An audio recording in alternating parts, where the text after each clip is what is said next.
Hey everybody, welcome back to Bookstr. I'm Julia Sun, coming to you live from New York. And today we have author Acer Salman. She is Hey everyone. the author of this new book. It's a long title, The Wrong End of the Table, a mostly comic memoir of a Muslim Arab American woman just trying to fit in.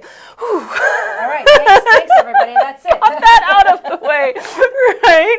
Welcome to the show. Thank you. It's Look, good to be here. you have such an interesting background, right? You know, all the usual viewers of my show, they know I don't recommend anything unless I think it's great.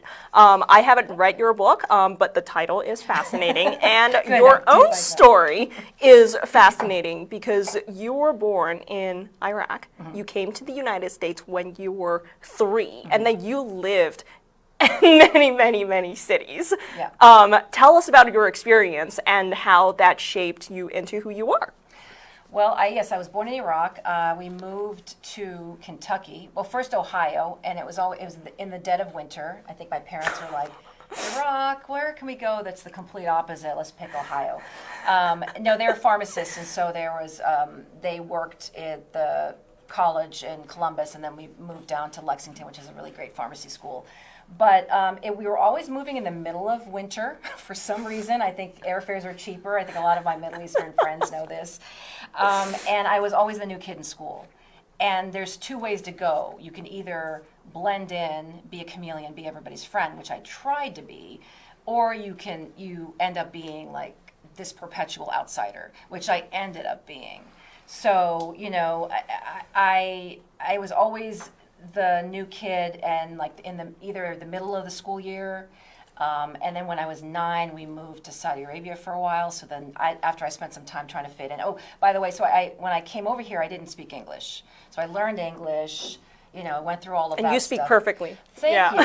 Thank you. I've had a lot of practice. I've been here for a while, many years. But yeah, so it was just constantly feeling like I didn't fit in, and not having, well, me not feeling like I had experiences that mirrored mine that I could connect with, made me feel even more disconnected.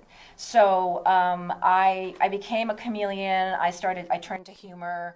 My parents are naturally pretty funny people anyway, you know, inadvertently and also on purpose. But I found that it was just a way for me to deal with, I'm Muslim, and so living in Kentucky, being a Muslim at that time was really kind of alienating to me and to a lot of people. So I just found myself turning to writing, turning to humor, and eventually it culminated in that book because I felt like, it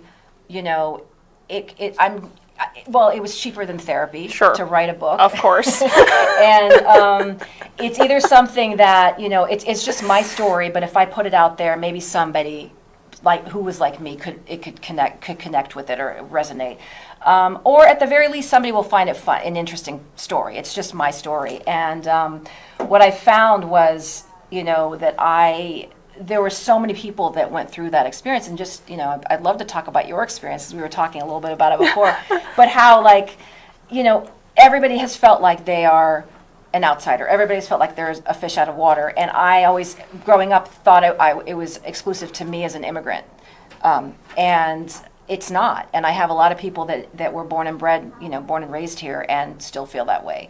So I learned a lot when I was writing the book, and actually, you know, now it's out now, and so I've been talking to people, and it's been really great for me. So I think I over-answered your question, but that's okay. But hopefully I answered. That's okay. I mean, I want to ask you, what was the experience that you remember the most moving to America? I know you were very young, but it seems like so many things have resonated with you. You're like, I'm the outsider. Do I want to be this? Do I want to be that? So you had a choice. What led you to make those difficult choices? Well, I didn't, now looking back, I think I made that choice. I think my choice was always just be invisible. I wanted to be Italian. You know, we talked with our hands, so I think at one point I tried to pretend I was Italian, you know. Because this was in the 70s. This was nobody knew what Iraq wasn't the household name that it is now, you know. And so being in Ohio, I remember, and my parents spoke in Arabic. They, to their credit, wanted us to fit in. they were immigrants as well. They were, we all came out. What does that make us all first generation? I forget what Yeah. but so they wanted us to fit in, and so they spoke to us, even though they spoke in Arabic to us.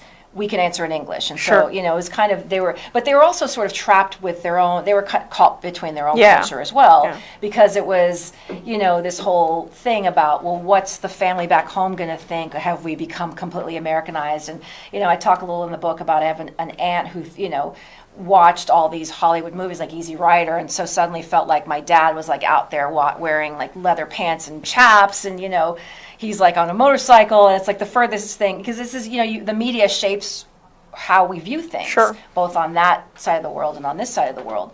And so I just kind of, I don't know, I just wanted to be invisible. I just wanted to sort of blend in and do my thing. And my earliest memory, I just remember I remember there was a lot of sunshine when we left. We were in Iraq, and then suddenly here we are in the winter, and we're like in a cramped apartment, because you go over there from this house, and then you have to take a step back for a bit. And my parents lived in university housing, and I just remember being scared of everything. Everything scared me, and it was just Everything's new. Everything yeah. And I didn't Yeah. know, and I had more wherewithal, I think I would have been like, okay, I don't like this place, but I was like, oh God, all right, I'm just going to make myself as small as possible, So Well, let me tell you, you're on Bookstr right now. Bookstr has more than 1.5 million. I made it. So you're not invisible right Awesome. now, I Oh, guarantee that's you. great. And for all of y'all out Y'all. there watching, leave us comments. She's here to answer your questions, so write us if you want. And then what I want to ask you is, you moved from place to place to place to place constantly. Yeah. Most of us, I would say the vast majority of us, we I would go to kindergarten, Yeah. elementary school, middle school, high school, pretty much in the same town, if not in the same town, in the same area, Yeah, right? How did that affect your childhood? The worst. It's the worst. Why? Again, I was always the new kid. I always had to explain to people what my name was, and then as, kids are mean. If it doesn't Kids matter. are mean. Yeah, eraser, you're going to shave your mustache, and when I had Middle Eastern, so we have the my mom let me use not Nair, what was the other one? The bleach. And so then it went the wrong way. I think I left it on too long, and so then you end up having like a yellow sort of mustard looking thing, and so then it was razor mustard face, So that was always fun. But the good thing about that was that we never stayed in the same school for long, so I was always like. I mean, if you hated someone, I you're like, hated it. bye. But in second grade, I had a crush on this boy, Aw. and it's a whole. I don't know if it necessarily had to do with me being an immigrant. It's in chapter 2, and basically, but this other guy sort of. Can I say cock block? Yeah. I mean, Why not? Can you do? I already said. And okay, the second grade version of that, whatever that would be, but he basically ruined my chances with this boy because Aw. he accused me of something that I would never have done. Accused me of cursing him out and calling him the F word, basically. But anyway, then it was embarrassing. But then we moved, but then also I never was able to make things right with Theodore. So it's stuff like that clearly I've held on to all these years. But so let me put a positive spin on it, because I feel like I'm being completely negative. But being the outsider, then it made me a little bit of a chameleon. So the good part of it all was that it made me look at, I'm really interested in other cultures and people. People fascinate me, and I think that also made me want to become a writer. Actually, it made me originally want to be a journalist, and then I decided I didn't want to report on the news. I wanted to do more documentary style, and then I decided, forget, I just want to make up stories. And I came out to film school to Los Angeles from Kentucky. But yeah, it just made me really empathetic to other people's experiences. Because not only was I the new kid in school always, I had parents that were relatively strict. I mean, they were pretty cool, but they were trying to make their own way as well. And we came from Iraq, and they're trying to navigate being Iraqi American and being Muslim, that whole thing. And back then, nobody really even Muslim was a taboo thing. Well, no, it actually wasn't taboo back then. It was just not nobody knew what it was. So you had to explain all that stuff. And so they were trying to give me an American life while at the same time not stepping too much on the toes of the people back in the old country. And so I kind of became a diplomat in trying to navigate things around that. You know, they wouldn't let me when in high school, I couldn't go to prom with a boy alone. So I gathered all my friends and we rented a limo and just went as a group. You know, it was things like that where I was able to do what I wanted to do. Did you go with Theodore or a different boy? No, at that point Theodore was gone. I went with a different boy. This was Theodore was long gone. Theodore was in Ohio, so I don't know where Theodore is. Okay. Theodore. If you're watching, I mean, you never know. A lot of people watch our shows. Like, that's me. Yeah. All and the theaters. You know, despite all that, you still had a quite successful career. I would say, quite the neuroses, yeah, yes. like you worked at Disney, Miramax, Universal. You were an editor, you were a producer. Tell me a little bit more about that. Yes, so I came out to film school and I was going to be a filmmaker. I was going to, you know, have a 3-picture deal and all that. But I'd always loved, in addition to writing, I've always loved editing. So there's clearly a trend. I like to just sit in a room and just like be by myself and like, you know, play with video or, you know, create stories on screen. And so I fell into Miramax Films. It was the height of the DVD revolution, and I did what was then called a behind-the-scenes producer. Now it's called content. I guess everybody's a content producer. And basically, we would put together promos for, you know, like trailers that didn't, not the trailers in theaters, but the trailers on TVs, of TV spots. And I actually, my first job was to cut out curse words from movies that were going to go on TV, and cut out plane crashes from movies that would go on airlines. Mm-hmm. And it was great. I mean, it was in Miramax at the time was the heyday. I won't even get into then what Miramax became, with the whole Weinstein thing. Yep. But back then, it was the best place to work, and it was at the height of the DVD revolution. So there was all people when they would do when productions would shoot, they would have, you know, behind the scenes and like all of this material that then you can put together into little mini documentaries. And so I thought, oh great, I'm making movies and this is storytelling, and you know, they paid well, and it was just, you know, it was just great. It was a great group of people. And so I stuck with that for I mean, I was with that company from Miramax, and it became Weinstein Company, and then I went freelance, but I was basically involved with that for 17 years.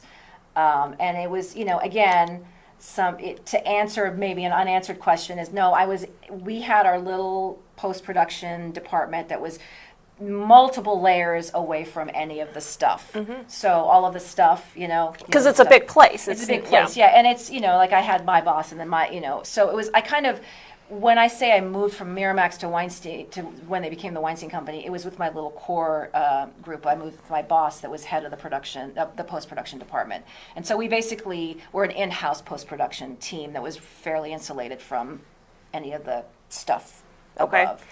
Yeah. If that sure. answers any question that yes, may come people up. might, you know, be They're thinking. like, yes. I mean, Obama's daughter had an internship there. Right, I'm sure exactly. it was Yeah. a good place to work. If for nothing else, it's a good resume builder. Right. So people go there. That was more recently. So, and I'm speaking even earlier. So definitely early in like the early 2000s, before 2010, it was a fantastic place to work. And then can you talk a little bit about your experience making music videos?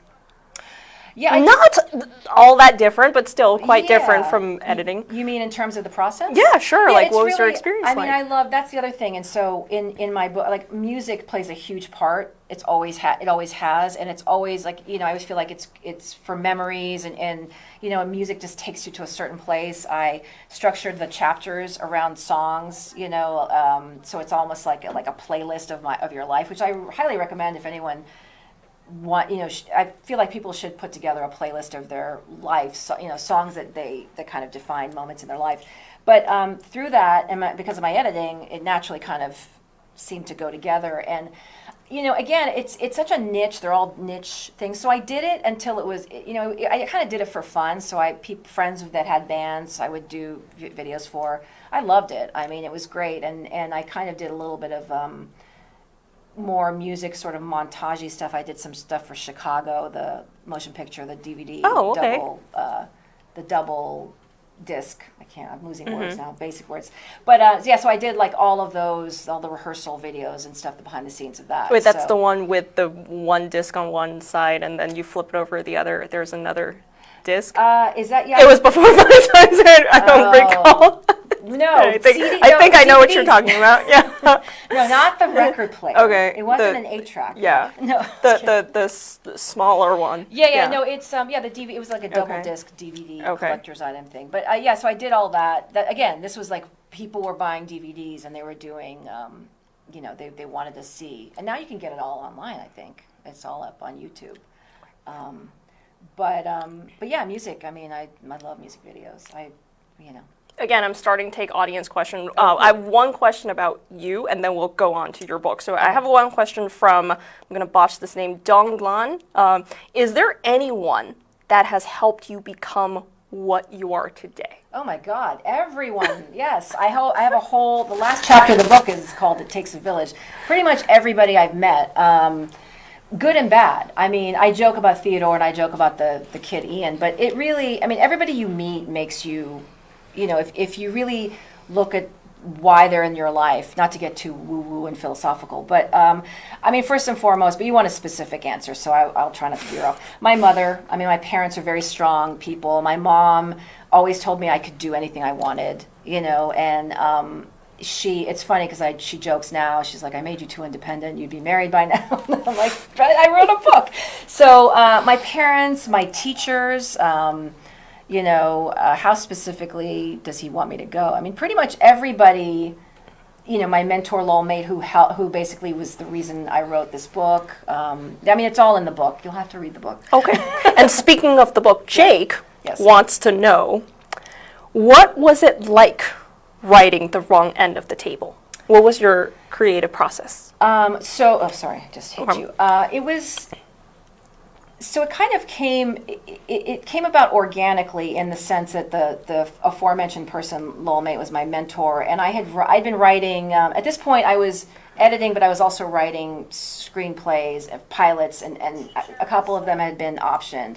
And I'd been writing a version of my family into that. It was always a version. It was always the kid, whether she's a young girl trying to get away from her family. So I realized, okay, so there's a theme. And then I started writing blog entries and like little vignettes. And he had recommended, he said, well, have you thought about putting together in a book, sort of an essay? And at the time when I started writing it, it was just going to be more vignette-y, like here's some interesting stories. But as I started writing it, it took on a life. It found the through line, which I always knew. I knew that the title was going to be The Wrong End of the Table, but it was going to be more of a series of, you know, vignettes, basically. And as I wrote it, and I was writing it around 2016, so then, you know, the political landscape was changing. And so then it became, you know, people wanted to hear that story, and I wanted to talk about those stories. And, you know, then diversity was just a huge, you know, it took the forefront where it hadn't been prior. And so, yeah, it was all incorporated by what was going on around me. And so it's this whole long process. I don't know if that answers your question, Jake, but it was not simply, if you're asking, did I sit down and outline it? I did to a certain extent, but I knew it was just going to be, I wanted it to be my story and how I spent my life trying to fit in. And then as I was writing, I would get, you forget things. You think, oh, doesn't really matter. And then you start writing and you think, wait, hold on, this sparks a memory. And so the process was just basically kind of having a loose idea and just being able to go with it and let it become what it became. Yeah, it sounds like a really long process, like 3 years. Yeah. Yeah, I 3 mean, years. it didn't need to be that, but also the thing is, because I'm not a name. And so it was this whole thing of trying to shop it around and get a publisher. And I think originally I was going to self-publish it. And my agent, you know, got involved, and he really, shepherded the book and believed in it. And so we took it around. And so it was just kind of going past the hurdle of you have the subject and people are interested, but at the same time you don't have quite the platform. You know, social media is such a huge thing now. So I mean that's a little more in depth, but I guess probably for your audience it's important. It's sort of like really important how many followers you have and all that. So that's really why it took a long time. It was just like the process we were taking around, and as we were taking it around, I just said, okay, I'm just going to keep writing. You know, let's just see what happens, and then. You know, eventually the story came together, and then there was a little bit of waiting around kind of thing. First of all, thank you for being so straightforward, because not many people want to admit, hey, my social media following is not huge. No, I don't know if that's my publicist is over there. She's not looking me, giving me dirty looks. Yeah. Because they're better now. That's the thing. But when I started, I had I think 200 Twitter followers or something like that, and.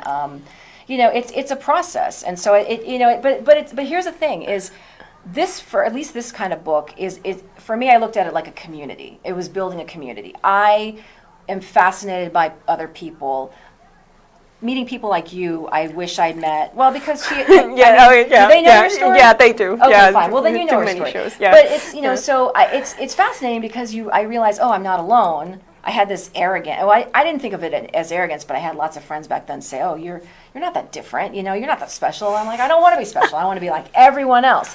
But now it's so important to have individuality. But so when I was, for me, it's all about communicating and connecting with people. So I want to share. I want to be open and share the process. Well, you have a fan from Camille O'Brien. Love her! ! And Dion Santiago says, I've always wanted to make a playlist of my life.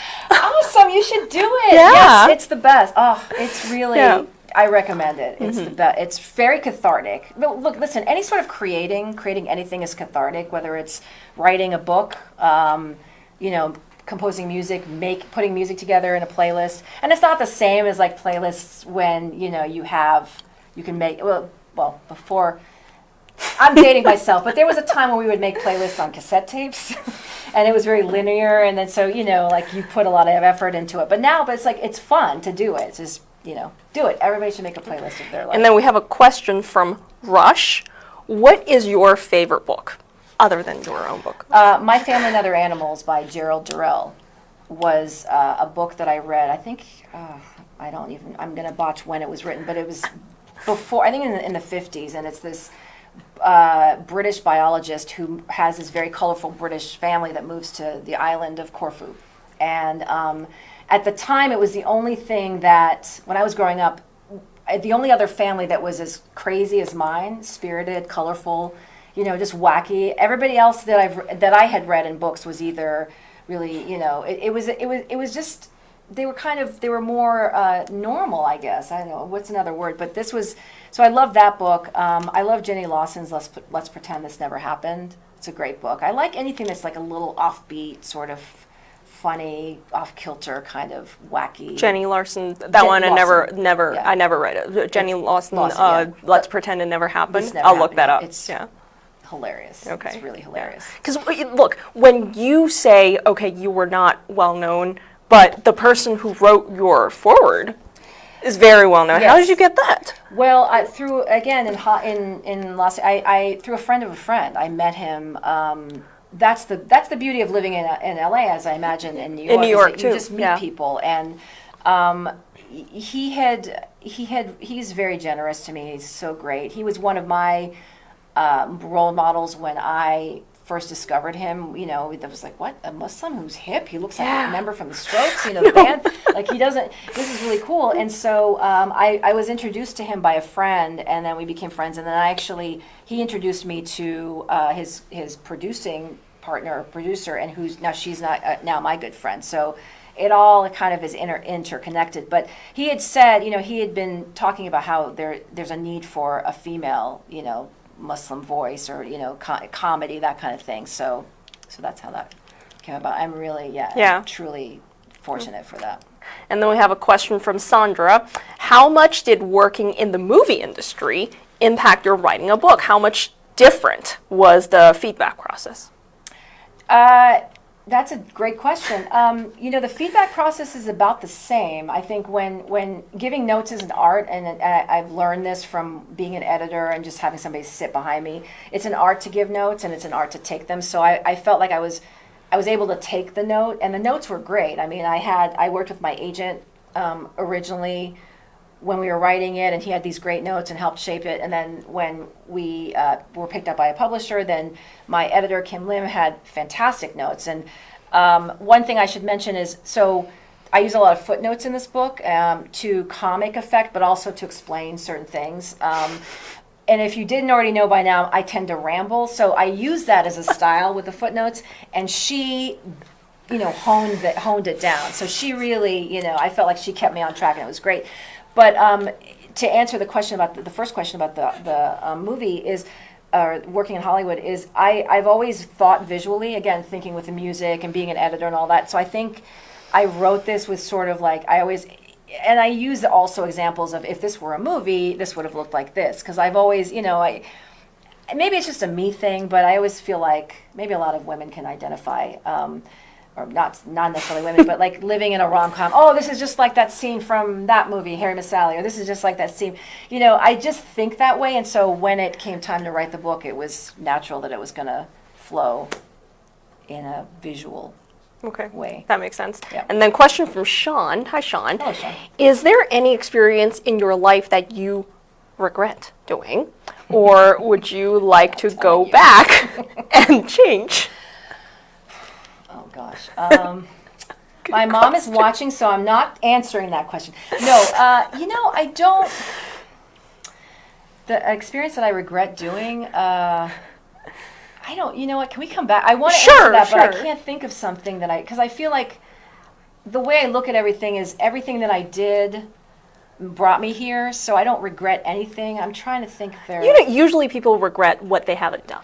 Right, but there's some things. I mean, I don't know. I mean, I might have.